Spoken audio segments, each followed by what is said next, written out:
माँ और बेटे की दर्द भरी कहानी। मैं एक घर के करीब से गुजर रहा था कि अचानक से मुझे उस घर के अंदर से एक बच्चे की रोने की आवाज आई। उस बच्चे की आवाज में इतना दर्द था कि अंदर जाकर वह बच्चा क्यों रो रहा है यह मालूम करने से मैं खुद को रोक न सका। अंदर जाकर मैंने देखा कि एक माँ अपने 10 साल के बेटे को आहिस्ता से मारती और बच्चों के साथ खुद भी रोने लगती। मैंने आगे होकर पूछा, बहन जी, आप इस छोटे से बच्चे को क्यों मार रही हो जबकि आप खुद भी रोती हो? उसने जवाब दिया, भाई साहब, इसके पिताजी भगवान को प्यारे हो गए हैं और हम लोग बहुत ही गरीब हैं। उसके जाने के बाद मैं लोगों के घरों में काम करके घर और इसकी पढ़ाई का खर्च बड़ी मुश्किल से उठाती हूँ और ये कमबख्त स्कूल रोजाना देर से जाता है और रोजाना घर देर से आता है। जाते हुए रास्ते में कहीं खेल कूद में लग जाता है और पढ़ाई की तरफ जरा भी ध्यान नहीं देता है, जिसकी वजह से रोजाना अपने स्कूल की वर्दी गंदी कर लेता है। मैंने बच्चे और उसकी माँ को जैसे तैसे थोड़ा समझाया और चल दिया। इस घटना को कुछ दिन ही बीते थे कि एक दिन सुबह सुबह कुछ काम से मैं सब्जी मंडी गया तो अचानक मेरी नज़र उसी 10 साल के बच्चे पर पड़ी जो रोजाना घर से मार खाता था। मैं क्या देखता हूँ कि वह बच्चा मंडी में घूम रहा है और जो दुकानदार अपनी दुकानों के लिए सब्जी खरीद कर अपनी बोरियों में डालते तो उनसे कोई सब्जी जमीन पर गिर जाती थी, वह बच्चा उसे फौरन उठाकर अपनी झोली में डाल लेता। मैं यह नज़ारा देखकर परेशानी में सोच रहा था कि ये चक्कर क्या है। मैं उस बच्चे का चोरी चोरी पीछे करने लगा। जब उसकी झोली सब्जी से भर गई तो वह सड़क के किनारे बैठकर उसे ऊंची ऊंची आवाजें लगाकर वह सब्जी बेचने लगा। मुंह पर मिट्टी, गंदी वर्दी और आंखों में नमी। ऐसा महसूस हो रहा था कि ऐसा दुकानदार जिंदगी में पहली बार देख रहा हूँ। अचानक एक आदमी अपनी दुकान से उठा जिसकी दुकान के सामने उस बच्चे ने अपनी नन्ही सी दुकान लगाई थी। उसने आते ही एक जोरदार लात मारकर उस नन्ही दुकान को एक ही झटके में रोड पर बिखेर दिया और बाजुओं से पकड़कर उस बच्चे को भी उठाकर धक्का दे दिया। वह बच्चा आंखों में आंसू लिए चुपचाप दोबारा अपनी सब्जी को इकट्ठा करने लगा और थोड़ी देर बाद अपनी सब्जी एक दूसरे दुकानदार के सामने डरते डरते लगा ली। भला हो उस शख्स का जिसकी दुकान के सामने इस बार उसने अपनी नन्ही दुकान लगाई। उस शख्स ने बच्चे को कुछ नहीं कहा। थोड़ी सी सब्जी थी, ऊपर से बाकी दुकानदारों से कम कीमत, जल्दी ही बिक गई और वह बच्चा उठा और बाजार में एक कपड़े वाले दुकान में दाखिल हुआ और दुकानदार को वह पैसे देकर दुकान में पड़ा अपना स्कूल बैग उठाया और बिना कुछ कहे वापस स्कूल की ओर चल पड़ा और मैं भी उसके पीछे पीछे चल रहा था। बच्चे ने रास्ते में अपना मुंह धोकर स्कूल चल दिया।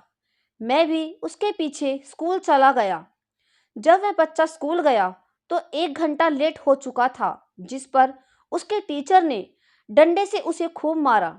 मैंने जल्दी से जाकर टीचर को मना किया कि मासूम बच्चा है, इसे मत मारो। टीचर कहने लगी कि यह रोजाना 1 डेढ़ घंटा लेट से ही आता है और मैं रोजाना इसे सजा देता हूँ कि डर से स्कूल वक्त पर आए और कई बार मैं इसके घर पर भी खबर दे चुका हूँ। खैर बच्चा मार खाने के बाद क्लास में बैठकर पढ़ने लगा। मैंने उसके टीचर का मोबाइल नंबर लिया और घर की तरफ चल दिया। घर पहुंचकर एहसास हुआ कि जिस काम के लिए सब्जी मंडी गया था वह तो भूल ही गया।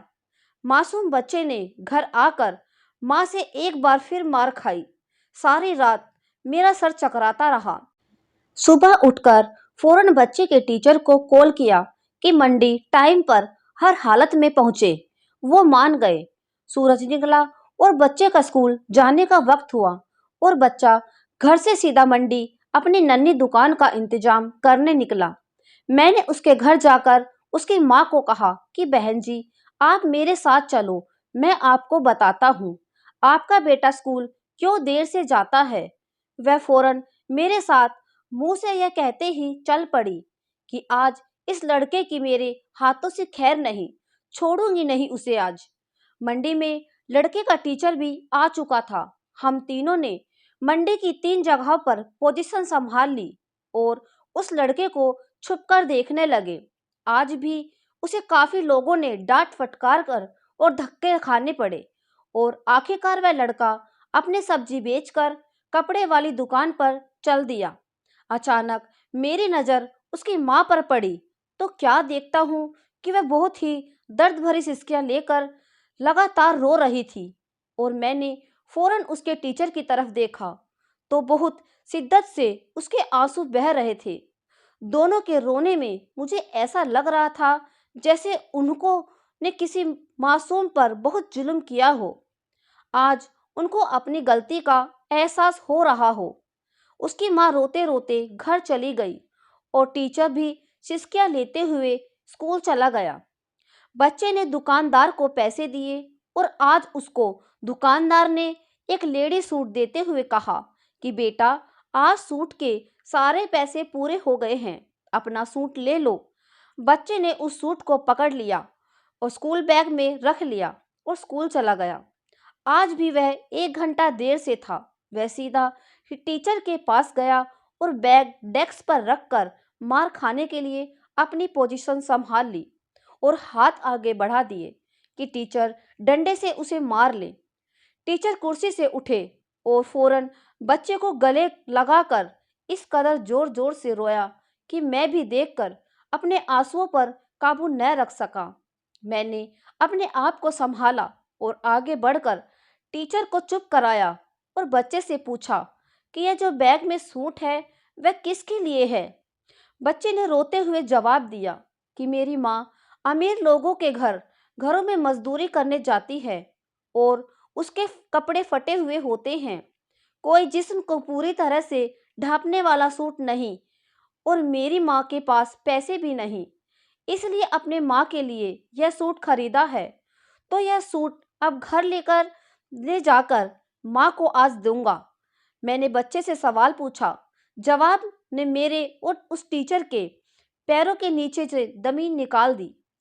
बच्चे ने जवाब दिया, नहीं अंकल, छुट्टी के बाद मैं इसे दर्जी को सिलाई के लिए दे दूंगा। रोजाना स्कूल से जाने के बाद काम करके थोड़े थोड़े पैसे सिलाई के लिए दर्जी के पास जमा किए हैं। टीचर और मैं सोचकर रोते जा रहे थे कि आखिर कब तक हमारे समाज में गरीबों और विधवाओं के साथ ऐसा होता रहेगा। उनके बच्चे त्योहार की खुशियों में शामिल होने के लिए जलते रहेंगे। आखिर कब तक? क्या ऊपर वाले की खुशियों में इन जैसे गरीब विधवाओं का कोई हक नहीं? क्या हम अपनी खुशियों के मौके पर अपनी ख्वाहिशों में से थोड़े पैसे निकालकर अपने समाज में मौजूद गरीब और बेसहारों की मदद नहीं कर सकते? तो दोस्तों, यह कहानी आपको कैसी लगी कमेंट में जरूर बताएं। वीडियो को लाइक करें, शेयर करें, हमारे चैनल को सब्सक्राइब करें। Thank you.